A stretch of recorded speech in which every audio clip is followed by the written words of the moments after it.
I'm actually really glad we stuck with this one because those first 2 episodes were dreadful. Not dreadful, that's probably a bit harsh, but they weren't great. They were less than stellar. But ever since then, it's been building and building. And I'd say the last episode is probably its best. Like episode 9 and 10 are definitely standouts. Episode 1 had to happen for us to obviously end where we ended. So they we need to just get through this so we can actually get to the story. We had to weather the storm. And hey, look, we give every show that chance that we've ever reviewed. But kudos to this one for actually sticking to its guns. Yeah, I kind of want to go into just full spoilers. Let's go to full talks. The last episode, I'm a big timey-wimey boy, and they tricked me because we thought the whole season it was going to be a little bit of a multiverse thing. I didn't actually expect it to come back at all. I kind of thought they were just doing, this is where the world branched off, and it kind of still is, but also we've got ourselves a Bootstrap paradox. The reason Spider-Man got his spider powers is because Peter's blood was put into a spider and dropped through a time portal by Doctor Strange. Which gave Peter powers. Yes, Peter powers, pocket powers. Which led to the creation of the spider. Yes. Which led to the wormhole, which gave him the powers. Yes, and I love it. I love me a Bootstrap paradox when it's done nice and clean like that. There's really no explanation to it, but that's what's fun about time travel. You can fuck around. I did not expect it to come back, especially not in that way, because we've got Doctor Strange rocking up in the finale, the Eye of Agamotto, and blends with his portal and everything like that, which explains why it's green at the start too. I saw the portal at first, when they did the fake out, and I'm like, did they not feel like making a new asset for that? It worked. Wormhole was mentioned, or Einstein-Rosen bridge, which, fuck off. It's okay, yes, he's a super genius, but whatever his name is being yeah, I built that. I built the housing for your portal. You also feel the ending was super rushed. Well, they had to fit it in 25 minutes. Because it felt like we were taking it very lax for the first 7 episodes, really. We were pretty chill. And we were just introducing a couple of things at a time with a bit of a villain of the week. And then the last 3 episodes, they just pedaled to the metal and had to hit everything. Because Peter and his other interns created or helped. They all contributed massively to the final project. One created the star maps, so they knew where to open portals. Peter created the power source. One created the actual housing for it. But it is stupid that a bunch of kids came up with that. That was probably a step too far, but I guess they needed a reason for them to be in the room. I wish he would have been thanks to some newfound tech. And you see on some of the stuff, there's the 8 logo. Right, yeah. He only could accomplish this. And that leads into the other joining storyline. He only finally accomplished this because he got auto tech. He got to steal more auto stuff. I don't think it was bad by any means, but it definitely hurt the characters a little bit more than I would have liked. That we'll go into one by one. But having Venom come back, it was a cool fight. I did enjoy User's environment. Finally, Norman doesn't just tell Harry. Don't tell Harry. Doesn't just tell Spidey what to do. Yeah. Even in the Scorpion fight in episode 7, he's just Spider-Man, use your environment. And it's duh. It's like a QT in a video game. You better be subscribing to Bergenbeard. Yeah, when he gets too obsessed with Doc Ock, he just kind of starts ignoring Spider-Man, being okay, you're done, cool. I'm going to go do my other thing. And then Spider-Man gets the shit kicked out of him. And we do get the glider. Yeah, I was no way we're going to see Goblin. But no, it was just Which is a good way to introduce it, I think. It's that he's working on other tech, and eventually he can just take it up if he has to. Or Harry, they can do the Harry thing. Is it too much of a coincidence that they open a portal to a random place in space? I knew it was going to be some dumb shit. It was open the portal. It's but Doctor, I haven't vetted those. They could have just gone, there's a cool meteor storm that we want to check out. Even just them looking at something in particular rather than them picking a place at random and it just happens to be Venom. Here's a bright idea. Instead of opening a portal into the vacuum of space, they could have just opened the portal to another part of the room. Behind them. Yeah, behind them. Would have been safer, guys. Would have been the exact same. Never pick space. But damn, I guess the show needs to happen. We always have to have a Venom. We have a little bit of Venom ends up coming through just before they close the portal. We got the ending of Venom 3. And also, Stephen Strange definitely could have stepped in at any time during the building. He didn't have to wait till the day they tried to open it. He could have shown up the night before and just cut a wire. The whole finale felt almost like they were grabbing from every Spider-Man thing. Tom Holland Spider-Man, and then this feels like Andrew Garfield Spider-Man. It just felt like it was a lot of things done in other Spidey stuff. It just felt a bit unoriginal. Yeah, Venom getting through at the end there. And Osborn taking it definitely seems like it's going more Insomniac Spider-Man, where it's he's using it to do experiments on. I'm hoping they don't. But then in the end credit sequence, they do go through every single character and just give them a little teaser for next season. It was kind of tedious. Which is very much please don't cancel us, please. Yeah. So Spider-Man for me was actually the most disappointing part of this whole season. It's because he doesn't have any really big moments, because we kind of skip over his origin story for most part. Granted, because we've seen it before and they did it with Tom Holland. But Tom Holland had a bunch of good trauma, whereas the closest we get in this is we get a little bit of Spider-Man No More. They reference it in the intro. So instead of Scorpion's Venom giving him a little vision quest like we do in like the games and in most other Scorpion media, we get him getting PTSD because he's just a kid, and this is realistically the first murderous villain. First time we've seen him get hurt, at least in this series.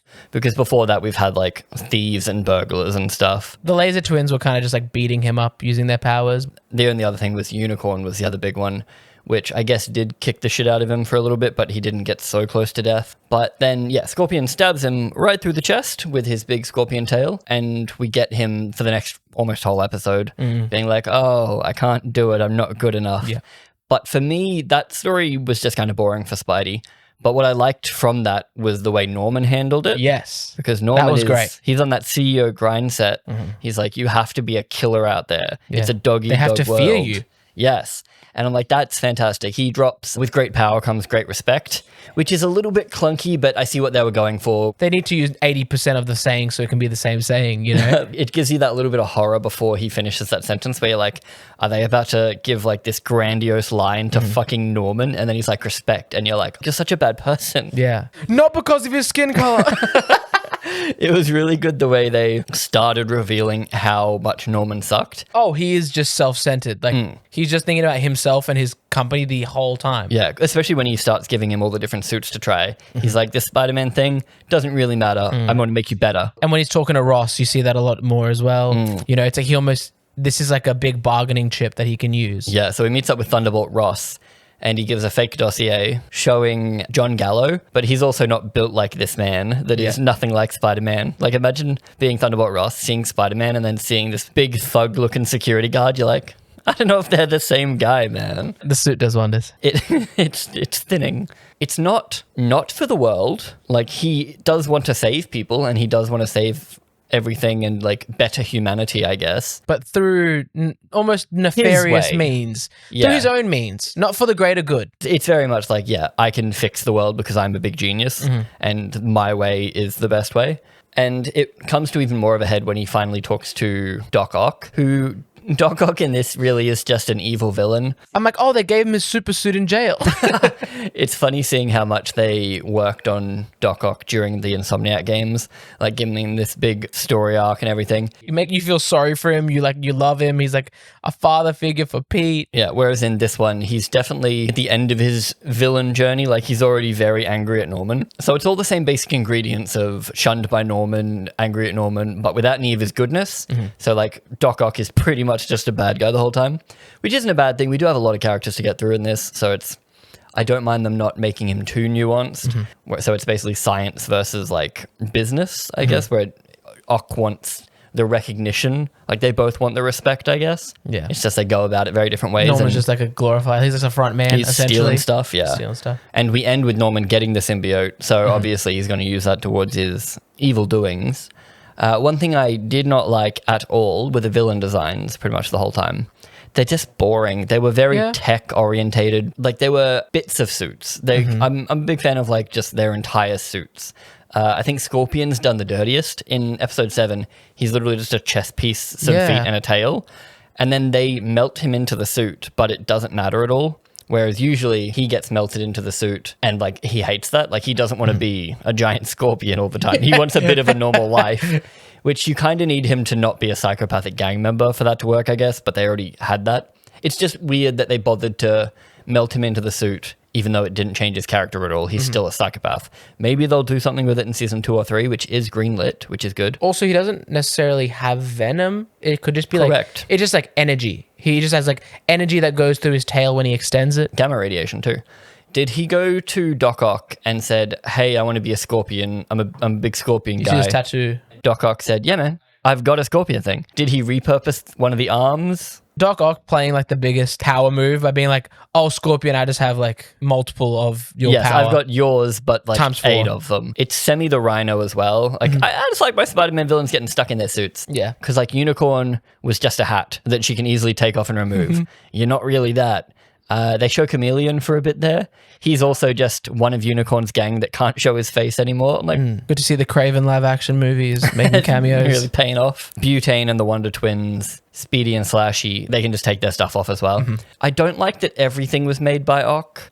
These bad guys are getting supervillain stuff just to be angry, and like they end up going up against Spider-Man. None of them really have anything beyond I want to do crime. Yeah. A big one with Scorpion is, in some of the other media, is that he blames J. Jonah Jameson.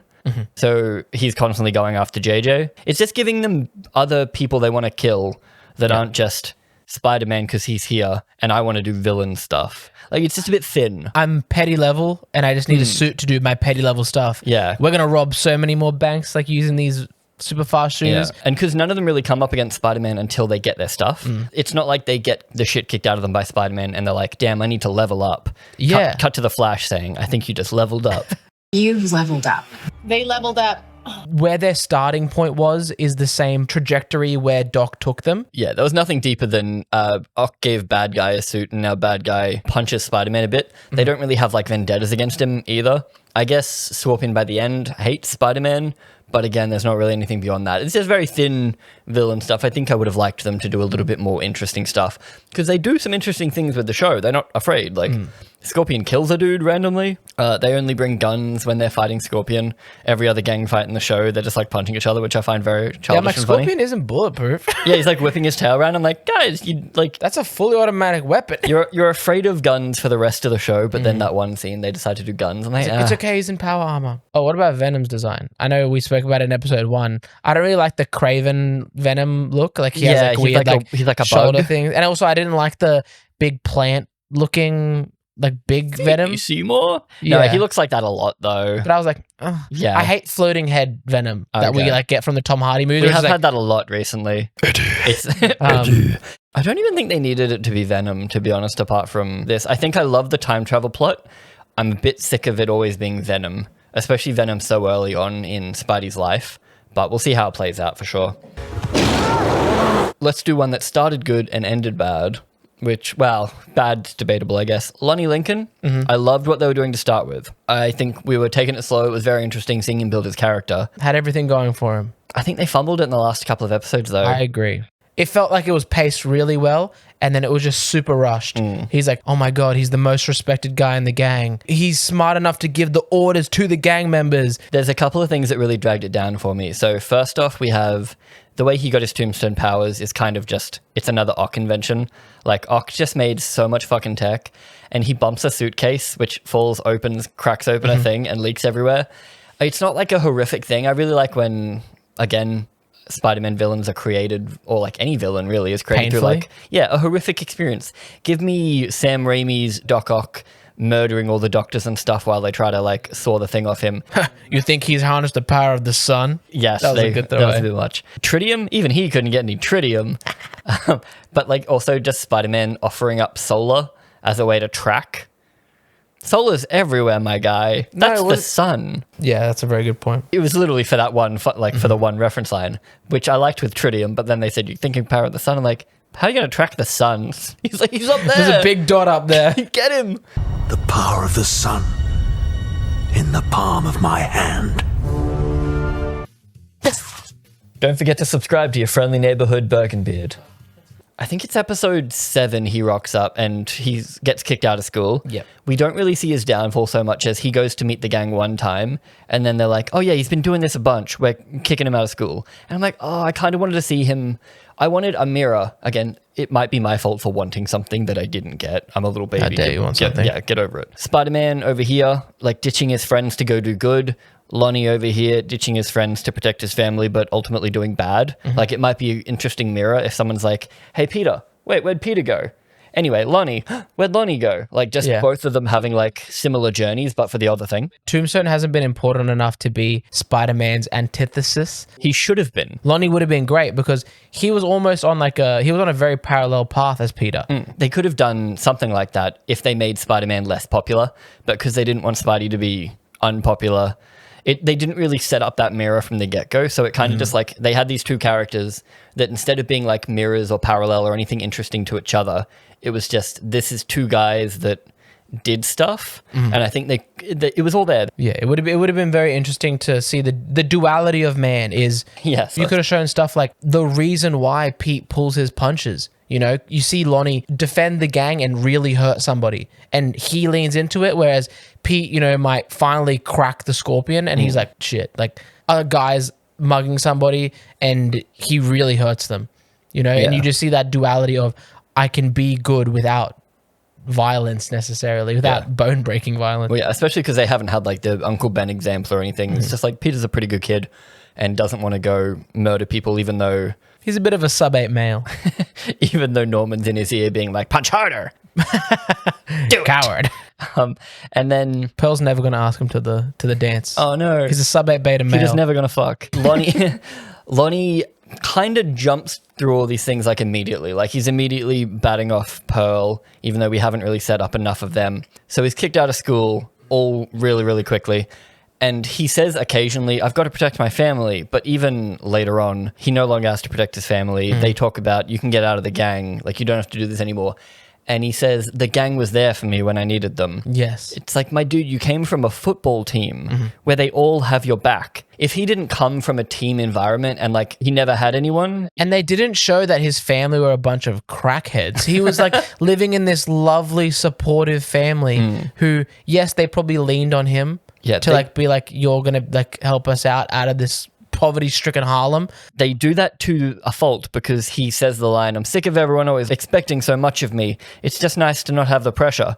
Becomes the leader of a gang. Yeah. Like, that's pressure, my guy. Everyone's looking up to you now. There's two Lonnies and they couldn't decide what they wanted to do. I love the idea of the downfall of this guy to mirror Spider-Man. Like, they would have had to give him his abilities earlier. Yep. If they gave him his abilities earlier, maybe he starts playing football, but he's like invincible. So he's accidentally destroying people and like he's becoming maybe he the needs best. to help his mum with something. What's the quickest way? Crime. Yes. Use his powers to Like, get let's rich. actually watch his downfall. That could have been way more interesting than he doesn't get his powers until basically the end of the show. It's not a horrific experience. It's just he coughs a little and then he's invincible. Spider-Man gets super angry because he's sick of pulling his punches and he knows the only way he can beat Scorpion. He sees Lonnie get beat up a little bit at first. That's what makes him angry. It's very much a jump for Spider-Man becoming a super angry guy. This is kind of segueing back into Spider-Man's arc, but I didn't like that at all because instead of him starting to punch and then hearing the things in his head and punching even harder and harder, they go with the whole calm, cool, collected, angry guy. Like he's perfectly dodging weapons. Yeah, that was interesting. He could have just been a ball of fury, but instead he's like... They did like a weird like I was looking at Aang vibes from Avatar, like fighting Ozai at the end, like dodging his moves and then just like grabs him by the beard. Yeah. You know? If he was meant to be angry, make him like uncontrollably angry. Don't have a Zen master. Make him like bounce around all over the place. He's too quick to track. Every hit like cracks him a little more kind of thing. Instead, yeah, they went with Aang Zen master. So yeah, Lonnie, I think they fumbled, unfortunately, and they end him in a place of he's now a gang leader, but he's still a good guy because he stops Spider-Man from killing Scorpion, which I know they haven't done Lonnie to be a bad guy yet. But why would he choose that? If anything, to lean more into where they were taking Lonnie's story, he should have stopped Spider-Man and said, that isn't you. And It's then me. he should have like hit him or something. Yeah, I would like that better. Yeah, because basically they make him be the Toby to Holland from stabbing Green Goblin with like the glider. It was He's literally like, no. 1-to-1. Back to your point of, yeah, they're kind of just like, they took something to make it their own, which isn't necessarily a bad thing. It's just, I don't think it suited Lonnie or where they want him to end up, especially considering they finished with him like throwing out his jacket and stuff. And also, it would have been really interesting to watch him lose his color while at school. He hasn't told his family, but then you see him change and he like can't deny that anymore. Yeah. And you can even just tie that to his morality. Like the more evil shit he does. Yeah, and it would have been interesting to have him change at school, trying to hide it. Harkens a little bit back to the Harry Goblin arc during Spectacular Spider-Man, where he starts taking Globulin Green to like become really good at football. Globulin Green. It's a fun name. Me trying to say this Spider-Man's not as cool as the one where they use the words Globulin Green. All thanks to the green. He's trying to use his newfound powers to become more popular at school. That might have been a cool arc for Lonnie, even though, again, it would just be taking it. But you could make it different because he's like joining gangs and shit. I sound whingy about this whole section, but I think it is just because it was going so well, and then I think they fumbled it. Like, no touchdown. A sports metaphor for sportsman. But that's just unfortunate, and there's nothing we can do about that. They might do some more interesting stuff with him next season, but it does seem like he's become a gangster. I'm sure we're going to see the slow downfall of him. It kind of seems like he's already there because he's a gangster. Well, we're going to see him go up against Spider-Man, I think, next season. And That'll we're be going to the see final turn. And because Peter's going to be like, Lonnie, no. And then I think there's going to be speculation of a face, Lonnie, it's Pete. And then he just goes... You got to break half the mask. That's how it works. It's unfortunate that I think they fumbled it there, but something I think they did better than I expected, the opposite of that, Niko and Harry turned out better than I thought they were going to. Okay. I think they went a little bit too hard on trying to develop them really far at the end there. I was like, oh. Niko's got magic, by the way, in case you're wondering, and endangers people's lives in street races. Harry's going to start a eco Fortune 500 company, saving the world. Which is kind of like his Insomniac version where he starts like that thing. That's exactly it. I was like, oh, he's starting a thing. But the weird thing about this one is it's called WEB, which is Worldwide Engineering Brigade, which is a ride at Avengers Campus in Disneyland. So I don't know whether they're advertising that or whether they thought they were cool. It feels a little dirty, I guess. Is no one going to pick up on that? They're like, do you work Spider-Man? It's like, no. It's like standing behind this giant web logo. Spider-Man still doesn't design his own suit, unfortunately. Harry just takes the colors from it. It might be weird that Harry is like a rich guy, that the show is like, rich people aren't so bad. They're just like you and me. They're lonely. Like, look, even Niko, who hates capitalism, loves him. I really enjoyed the line at the end there where she comes up with the independent agency idea and he's like, you know what, you're pretty good at big business. And she's like, oh God. She's like, what have I done? Yeah. That was enjoyable to me. I don't know what progression we're going to get with Niko because they left on a bit of a cliffhanger. Her magic, her amulet, it can do things. Yes, vague stuff. It's magic. Magic's always bullshit. She can talk to her mum in maybe the afterlife, different dimension, portal. I'm hoping it's not her mum and it's like Mephisto. No. Yes, well, that's what happens. That's Magic's story. Went to another realm and then it ended up being Mephisto. I love a good tricksy demon. Love it. Well, he's the devil. He's literally the trixiest of demons. I'm a little worried about Webb as far as Harry goes, because I don't want it to turn into Horizon High from the other Marvel show, where it's a bunch of geniuses and they're all doing genius tech stuff the whole time. It's very boring. Well, is that just going to be our new avenue for superpowered villains or superpowered heroes to assist? Are we going to get like some sidekicks? I'm wondering if we're going to end up doing all the animal villains next season. So...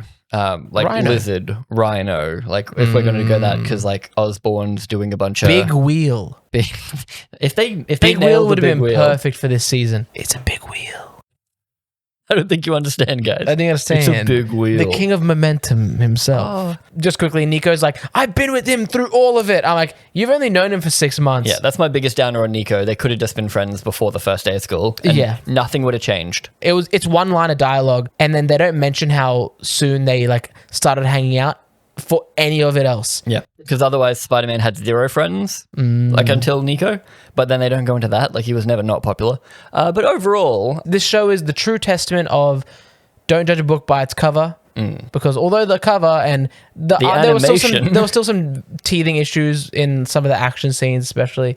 Like the Daredevil fight got a bit rough at points for me. Okay, I didn't actually mind the Daredevil fight. Just when they were on top of a helicopter or something on the blade, Right, yeah. and like just the jumping around, I was like, The Daredevil fight was fun for me mainly because Spider-Man sucks at fighting. Yeah. Because he's not a trained fighter. He's a kid with spider powers. he's very strong, he's very agile and athletic, and the Spidey sense takes care of the defense. Yeah, it's intuition. He's just going out there and trying his damnedest. He's just punching his best. But the Scorpion vs. Spider-Man second fight hurt to watch with Tombstone. Yeah. Like that felt jittery. Especially the weird side on, they're both dodging his like, attacks. I was like, ooh. Yeah. It felt like South Park where they animate the Canadians, like a cutout, because it looked 2.5D. It's because they're kind of like meant to be 2D, but then the background is always 3D. So it just didn't like, I think what they're doing weirdly is like, instead of the frames moving at the same time, I think the background might be perfectly smooth and they're jumping. And it fucked me up. Like I almost felt motion sick. Yeah. I'm great in VR, but this one scene of them running, I was like, Yeah. But the colors were vibrant, and I liked that. Colors, right? Especially at the very end, that scene where he's swinging through the city. You know, there's a lot more lights and stuff. That's the one thing I like about the comic book style that they've tried to go for. Apparently, it was originally meant to be hand-drawn, but budget cuts. But I think the animation did get better, especially the normal talking scenes and stuff. Like when characters aren't doing anything too actiony. I think the animators slowly got better at their own processes because they probably started with episode 1 and then worked their way through. So by the end, they were quicker, better, faster, stronger. Had templates and things like that they could probably use. And I think that really showed in every scene except that Scorpion scene. That one hurt. / maybe they put all the budget into the Venom fight because I don't think I had any problems with the Venom fight from memory. Yeah. I think it looked pretty smooth and it was pretty smooth. It was very creative. Having Doctor Strange there let them do a lot of fun stuff. Oh, we didn't talk about the big spoiler at the end. Spoiler. Fucking Richard Parker's alive. Yes, I was like, this surely isn't Ben. I'm Yes, like, I thought no it was way. Ben. I'm like, Ben's alive, and they just talk about him like that. And then he's like, how's my boy? Well, they've done the Flash. Flash's dad's in prison in like every iteration because he killed his mum. And May does not look happy. Peter, he's never been mentioned, so maybe Peter knows he's alive. Maybe Peter doesn't know he's alive. Yeah. But it'd be weird if Peter never mentioned his dad that's alive and in prison. Yeah. And I guess May lies because she says she has to go out and do some errands and then she goes to the prison. So it's possible that Peter doesn't know, but it could be super interesting. I know a lot of people hate it, but like if Peter doesn't know it, it's something new. We haven't seen this before. I mean, and they can really just do anything with this show. I would rather they do different stuff. It would have been a great twist that we didn't know who was making all this tech. Otto could have been involved. Oh, it's Richard Parker. It's Richard Parker. Would have been a something. third partner. It would have given him a connection because so far none of the villains have any connection to Spider-Man. The only connection we have is Lonnie, and they're just kind of friends. That Richard twist was a bit interesting. Yes, they could do some cool stuff with it, but also they could just make it the Flash and then it's just boring, but we'll see what they do. Well, he doesn't seem like a good guy because May hasn't visited him, and also obviously Peter's never visited him. Yeah, well, that's what makes me think it's the Flash's dad because like framed for killing the mum, or maybe he actually did kill the mum. I'm very glad that we have 3 seasons greenlit already total, so that they can plan ahead. Like they're already writing season 2, so they can write with 3 seasons in mind. Because if this was cancelled now, it would go down as, oh, damn, that had potential. It definitely hasn't reached the heights of Spectacular Spider-Man for me, but it has way less episodes. And I think they're kind of shooting themselves in the foot, giving themselves so much less content. Yeah. This show was unfortunately cursed of living in an era where it has to do certain things, be formatted, 2-episode premiere, multi-episode releases during the weeks. I honestly don't know why they did the schedule they did. The 2-3-3-2 release schedule was insane. I'm going to say it. I miss when Spidey was with Fox. But what did you guys think of Your Friendly Neighborhood Spider-Man? Where do you rank it? For me, I think it's only beneath Spectacular Spider-Man, then Spider-Man, and then this.